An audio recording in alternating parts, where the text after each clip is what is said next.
Hey guys, what's up? It's Dan Weimer here, CEO, co-founder of Morpheus.Network, here with another AMA for you guys.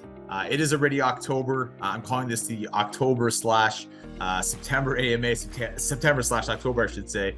A little bit behind on that. We had a bunch of events going on all at once. Noam was traveling in Chicago. I had 3 different speeches to give in a week. Carl was speaking as well. We wanted to get obviously the beta nodes announcement out as well to get the KYC kicked off, which we all did as well right at the end of September, start of October as well. So without further ado, let me get some questions for this AMA. I see we have a good list of questions over here. Some of them are answered already with the release of the KYC with the beta nodes. So let me get to it, guys. Can you share more on the master nodes? Is there any restrictions geographically due to country regulation in respective countries? Yeah, most definitely. When it comes to the beta node program itself, for that trusted layer, that trusted data layer, this is not based on platform transactions. This is to build up the node network to make sure it's secure. We need these nodes right now through this testing phase. So that's what the compensation is for. And then we just, obviously talk to our legal team. They let us know which countries are restricted based on that sort of like compensation structure. But beyond the beta nodes, when we're going to the actual transactional based node system, we'll revisit those regulations, of course, to see what we can do. But for the beta node program itself, there are regulations, so please check the terms and conditions of the program. So thank you for that question. Next question, how's the progress on the new website and what exactly is holding it back? Yep, nothing's holding it back necessarily. Tons of content has been put together. I've seen the new website itself. I love it, obviously. Noam is obviously one of the people behind creating the site. He has a great eye for design as well. So it looks amazing, fully updated, excited to put it out there. We've just had a bunch of different projects, a bunch of different proposals, a bunch of different implementations kicking off at the same time. So getting that full final polish on the website just hasn't, we haven't been able to do that, but we'll do that very, very shortly. It is very close. It looks great. It's not something that we're delaying by any means. Just sometimes things get put on the back burner based on priorities. So I do apologize about that, but it will get out very, very shortly. We wouldn't want to put out like a half-baked version of it either, necessarily. Maybe we could take a poll to see if people want to see a preview of the new website, regardless. So sorry about it not being out quite yet, but it is great, and you guys will love it. So will the start of the master nodes beta phase be shared with the public? Yeah, the beta phase has been publicized. December 1st, you'll be able to log in to the platform, stake your tokens. We're super excited about that. It's a beautiful interface. We have that compensation program, which is great as well. Really want to build up that trust layer. So all that data that we're pulling in for our clients, their supply chain data, we can also in parallel pull it in through the trust layer that the node system provides us in order to create that amazing trust data and supply chain, which is revolutionary in the field of global trade. So all right, next question here. Not that it's necessary, but pure out of curiosity, are there other sexes on the horizon, CSXs, centralized exchanges? Once again, we can't put out any public information on specific exchanges, but I will say we're always talking to a whole bunch of different exchanges. Just part of being a cryptocurrency and having connections with different exchanges. Timing is everything, though. With us as well, the use of our token through the platform is not it's not dependent on the exchange itself. So for us right now, our focus obviously is growing out our company, growing out the transactions through the platform, and not necessarily on a centralized exchange. But when the time is right, most definitely, we are in communication with a lot of them. So now, if we applied with a wallet that had X amount of MW tokens, but is temporarily empty, will those wallets be able to participate once the beta phase starts? You know what? I would definitely go through the registration again. I go to that trustmw.com site. How beautiful of a site is that? Just that initial login there looks great. But yeah, I'd go there, re-register, talk to the support team as well. Our team is on it. So yeah, thank you for asking me that question here. but I would talk to the team and make sure they take care of you. So, sorry, Morpheus.Network Alpha Beta program or the Masternode program in general. No, not directly. It's transactionally based, based on volume of transactions. That was the same before the merge and after the merge. And my view, of course, I haven't changed sort of my day-to-day path of just growing out, the amount of transactions we're pulling into the platform based on getting more clients, more connections, more partnerships. We've been doing a great job at that. Whether it's signing clients specifically or also partners leading us to clients down the road. We've won a bunch of awards this year as well. We won a Plug and Play award, which is our first award with Plug and Play, which is great. But yeah, that puts us in front of some amazing enterprises. If you look at Plug and Play and all the enterprises involved with Plug and Play, it's really the cream of the crop. So thank you for that question. So, but yeah, no, the merge does not impact us, the Masternode program, the volume of transaction, the compensation based on volume transaction, not impacted at all. So when will a dashboard showing number of transactions on the platform be ready and implemented? Yeah, we've had this question before. We did one thing that we've sort of discussed implementing before we do a number of transaction dashboard is a cool map showing where handling points are being triggered, all around the globe. Using the platform, I think that would be great as well. And then obviously for the beta phase, we'll have some metrics there. People will know exactly what they're earning based on what they're staking and so on and so forth. So really got to build up that Trust M&W network. So what's going to happen to the unswapped MRPH? Are you going to burn it, mint the same amount? No, we're not going to burn it at all. Whatever, I have talked to some community members specifically about the unswapped token. It will be used towards the project, of course, using it towards Masternode's rewards. I love hearing these ideas from community members specifically. That's not a bad idea. That's actually a great idea, especially going beyond the beta phase itself. When potentially more people will have chances to join that program. So a clear timeline for Masternode's release. Yeah, most definitely December 1st. As I mentioned, you'll be able to log in, you'll be able to stake your token, and then December 20th is when the time starts ticking on when you're earning compensation. 6 months after December 20th, well, you'll get your first payment basically for staking those tokens and holding that node and keeping it active for that work you do for us to secure the network. So now, do any of the customers, companies that have already bought MW tokens in future transactions, how are they going to buy it? You know what? We keep it as a back-end process. We're dealing with some amazing companies. We're so proud of the clients we have, of course. But taking a company like Federated Co-op, FCL, this is the third largest food distributor in all of Canada. They distribute food to over 2,000 different retail facilities. They have over 20,000 employees. We want to keep it as simple as possible for them to use the platform with their current systems they have in place, pulling in data through our middleware. So even when it comes to their suppliers who aren't directly part of FCL, they are submitting documents into our platform in a seamless fashion. It's really our way of growth is through our positioning through middleware. That's how we sort of differentiate ourselves from other supply chain management softwares out there, software systems, I should say. And it would be a bad differentiation if, in order to use our software, we forced our clients to figure out, holding a wallet and setting up private keys and so on and so forth. So that's all a back-end process. Obviously we have that parallel trust network as well, which stake tokens allow these validations to happen, which is fantastic as well. So we can show that valid data, that trusted data on both sides of a transaction. But yes, it's back end and we keep it as seamless as possible. So thank you for that. Are there any collaborations with Energy Web or Quant upcoming? Great question. We do have a lot of obviously partnerships, integrations. Once again, it goes back to that positioning of middleware. Working with Gulf Tainer, for example, it's the world's largest privately owned port operator. We are that middleware hub between all these different APIs being pulled into the port system. We're talking the terminal operating system, the transport management system, all these sort of IT systems which prior to using a middleware were data silos with manual steps in between it to allow them to communicate. Now using our platform as that middleware, we can push and pull the data as required.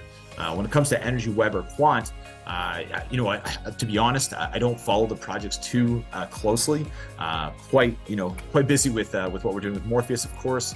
I see Quant has a middleware positioning as well, and I think I've seen some partnerships with banks as well. So I can see down the road a potential maybe payment system integration. Obviously, we have that amazing integration with Access Pay as well. They've won that Swift GPI award. That allows us to have Swift-based payments as an automated trigger, triggered automated through our platform. So something like an IoT geofence or a QR code scan can push out a payment. If Quant can be that middleware, allowing us to connect to more banking systems, I could see that being an interesting integration. Energy Web, I'd have to learn more about what they're doing as well. To me, that sounds like it's connected with sustainability. Obviously, we have a carbon emission calculator that we use. We have some different solutions for carbon offset as well. So I'd love to learn more about what they're doing. And if it makes sense to integrate technologies with what we're doing, then I'm all for it, obviously. So thank you for that. And, I'll do some more research myself, and maybe for the next AMA, I can have some more information on that as well. So thank you, Bundy89. Next question. So unswapped MRPH is a huge question. Yep. It appears there's 10.25 million M&W remaining in the swap wallet. What happens to it if released onto the open market can destroy token price? No worries, it will not be dropped into the open market. It will not be burned as well. We'll have more information on that shortly. I will say that even though October 18th is the 1 year window to swap, it is a soft window. So if someone, God forbid, has been in a coma beyond the swap window, or if they've been, for some reason unable to swap, definitely reach out to the team. We'll see what we can do, obviously. So it is a soft end on that October 18th. But if you've not swapped your tokens quite yet, if you're holding MRPH, part of that 10.25 million, then please do swap for your M&W. Make sure you get that swap done properly. So thank you so much. Will Node have a special marketing soon? Most definitely. We put out obviously some great information on the KYC process. We're obviously going to have some more blogs coming up on at the end of the year. When it comes also in the I should say the last month of the year, beginning of being able to stake, and then at the same time. When it comes to special marketing, the best thing to do is put out a great solution, put out a great solution that's being leveraged by amazing clients, and then having organic articles that appear on amazing sites that get tons of hits. That's the way to go. Paid PRs, that's something we discuss as well. And I think for the right announcement, the right, sort of situation, that makes sense. But yeah, most definitely we'll have some special marketing, specifically around nodes, around that trust layer, which is absolutely amazing, of course. And obviously we'll have some other marketing as well around clients, around partners, around other awards we've won as well. Hint, hint, we have won other awards that will be announced shortly. Can't talk about it, but soon we will be able to announce that as well. So next question here. Will we have a dedicated crypto-oriented marketing campaign once the nodes are out? Yeah, most definitely. That kind of, this goes back to that special marketing soon. So we'll be putting out tons of articles. What I want to do as well, obviously, is not just speak about the nodes and the trust layer and, what basically token holders are providing us, how amazing that is, but how that relates specifically to our middleware, to our supply chain management software, how that's benefiting our clients, having client testimonials about trusted data. I think that's absolutely huge. And then, we'll keep on growing out that node system as well. Keep on growing out that trust layer. The more people we have from around the world who are a part of that system, the more decentralized it is, the higher level of trust it is as well. So looking forward to pushing that out and continually watching it grow. Once it's out there, it's only going to keep on growing. So, all right. What is the platform revenue this year compared to last? Great question. Very direct question, I must say. We've had a few questions about comparing this year to last year. I will say that the revenue from this year to last year is quite similar. I will say that we actually have a higher percentage of revenue coming in specifically from consultancy, which I didn't envision. Pushing through last year and sort of the projects, the contracts we had signed. Whether it be with Gulf Tainer, FCL, so on and so forth, we're sort of growing out the implementations that we're doing as opposed to pushing out the implementations completely. So for example, with one company, with FCL specifically, we're talking about half a dozen different projects at one time. But at one time, currently right now, we only have one project that's kicked off, fully up and running, used by all the suppliers. So, let's see here. I found information on multiple public sites, pitch book about the Morpheus.Network company. It shows ownership and shareholders, a bit similar to Chamber of Commerce. It shows there are two minority investors, Venture 53 and Plug and Play Tech Center. I will say that Venture 53, which is, Ben Smith is a part of Venture 53, as well as Ben Smith, who works with us directly, as well as Plug and Play. We're part of that incubator. They're not investors. We're associated with them. We're part of their sort of like incubator. So we meet enterprises through them. We meet clients through them as well, helping us grow. But they haven't directly invested in us. So it's, they're not shareholders in the company. Thank you for that question.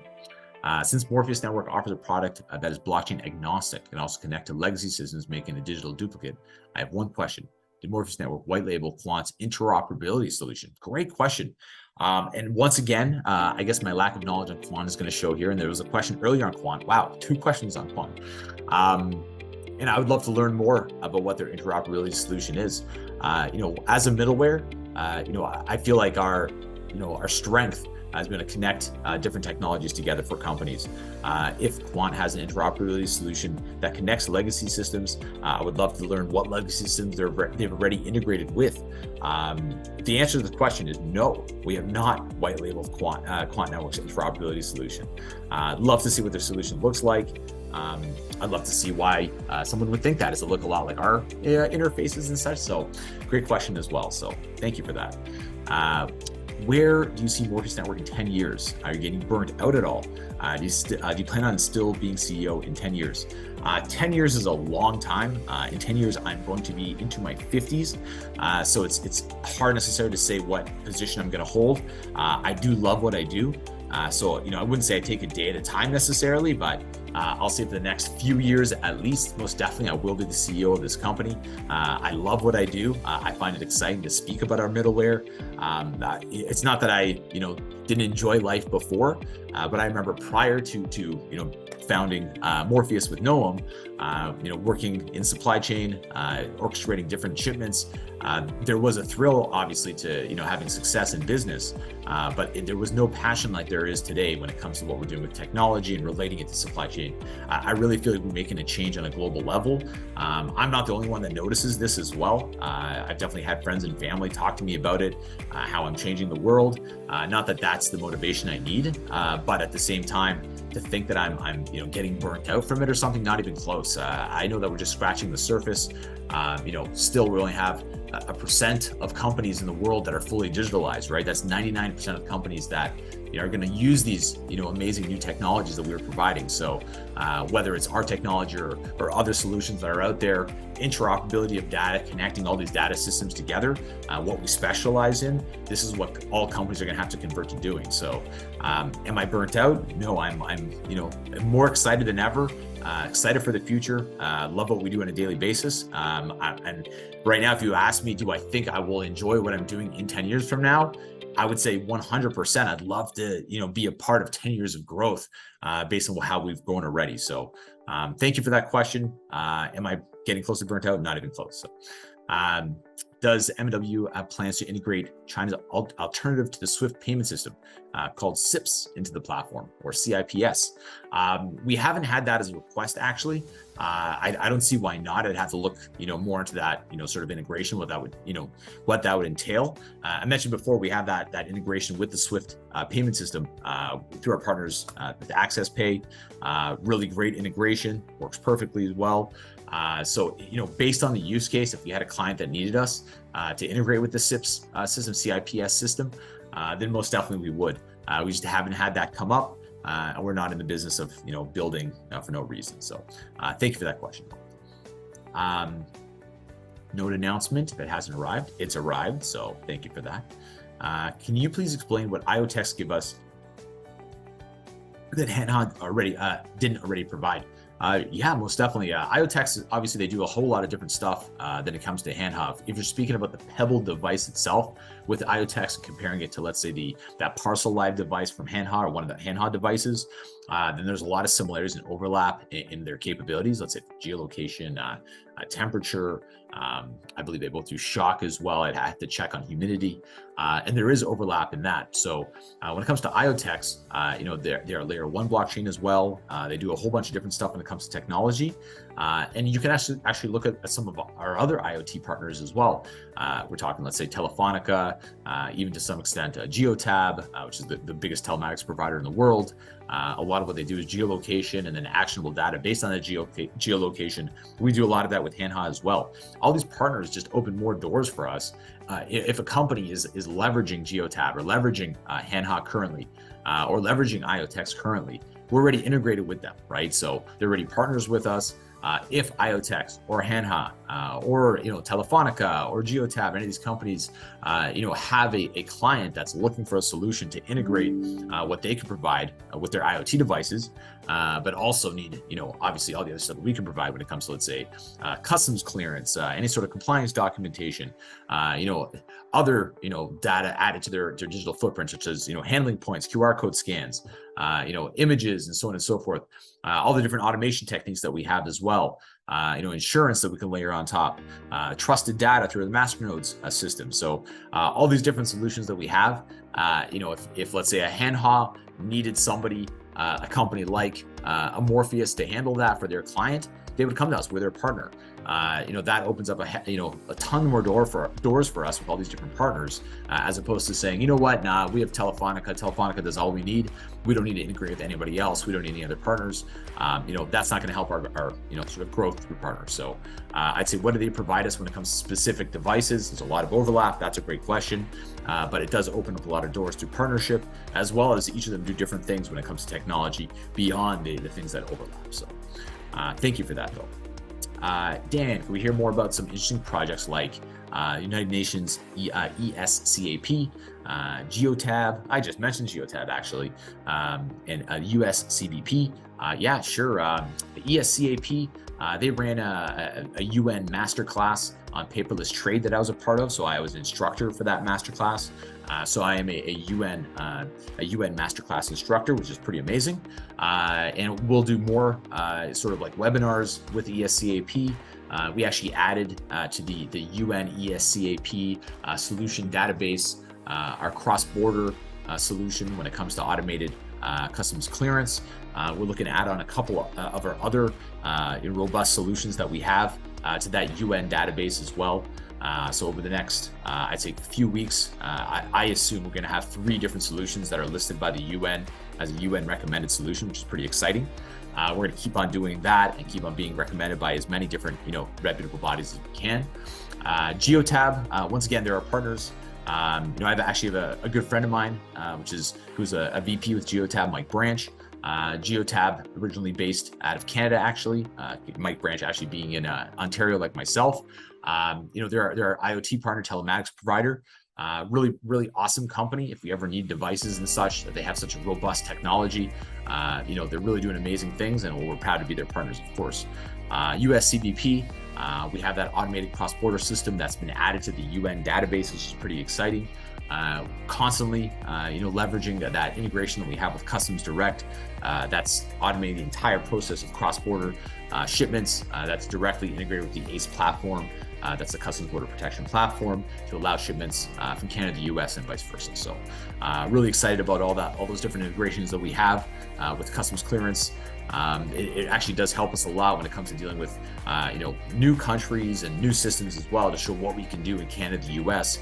Obviously, it's very impressive. It demos very well as well. So thank you.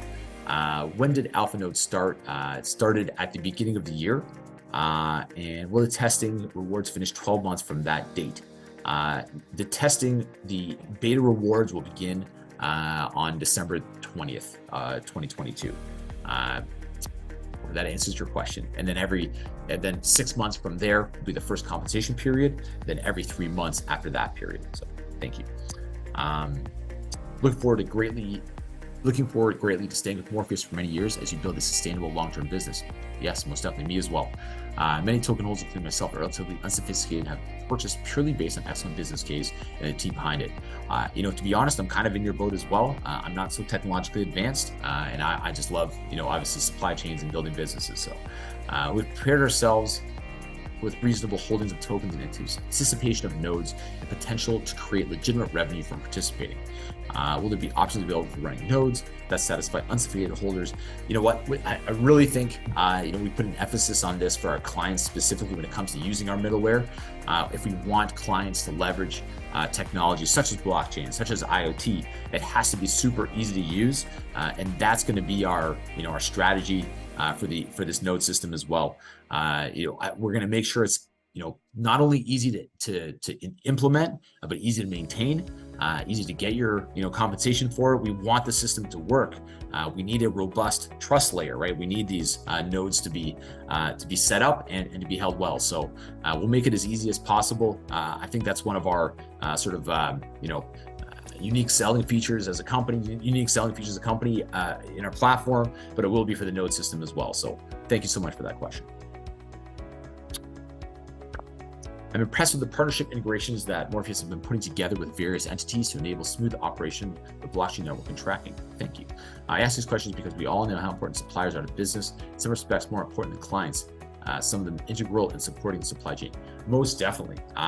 We've learned that with a lot of our clients, especially with suppliers that are in, let's say, third world nations. I mentioned before about building a system that are easy to use. That goes right down to the smallholder farmers, the suppliers who need to contribute something simple like a handling point or a document certificate, basically representing the product that they're pulling from raw material right from their farm. So we're excited about involving those smallholder suppliers into these big projects. I will say that if we're targeting smallholder farmers directly, that wouldn't be a good strategy just because the profit margins wouldn't be there. But when they're a part of a larger supply chain, a part of, let's say, a huge enterprise like FCL, like Federated Co-op, who uses hundreds of suppliers all around the world, then it definitely behooves these suppliers to be a part of the FCL business, and being part of the FCL business is contributing documentation to this automated document certificate system that we've built for them. So great question on that.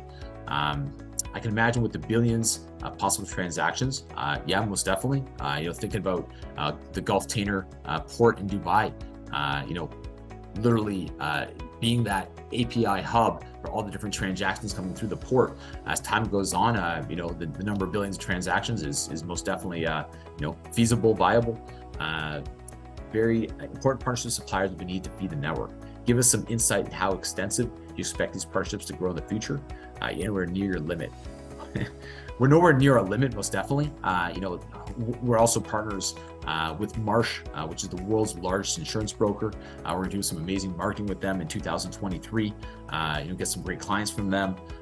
Some great partnerships when it comes to government entities as well. To say that we're near our limit when it comes to let alone the rest of the globe, but specifically with the companies that we're working with, the FCLs, the Gulf Containers, there's so much to grow with these massive companies within the companies themselves. So many different systems to integrate to create a complete automated system. If we want to do farm to fork, there's so many different stages along the way, so many different processing facilities, so many distribution centers. So integrating all these different locations, tons of data being fed through the system, so many transactions through the system. Are we near our limit?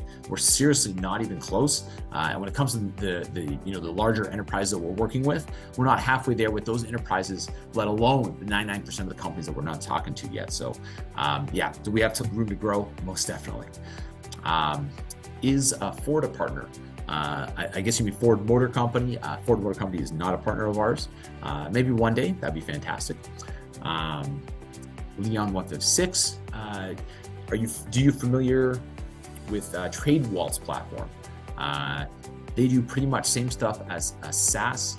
Are you in connection with them? You know what? I think actually they were a part of that UN masterclass on paperless trade that I was the instructor for. I think one of their representatives was there as well. And I learned a little bit about TradeWalt's. Looks very interesting. There is some overlap when it came, I believe, to customs clearance and the connect to these custom systems. I don't believe they're positioning specifically middleware. I don't believe they're pushing and pulling data from any different sort of legacy system as we're doing in order to push ahead automated customs clearance. So I think there is some variability in our solutions. We're not working with them. But once again, when it comes to partnerships, growth in partnerships, that's always been our strategy. So always open to that in the future.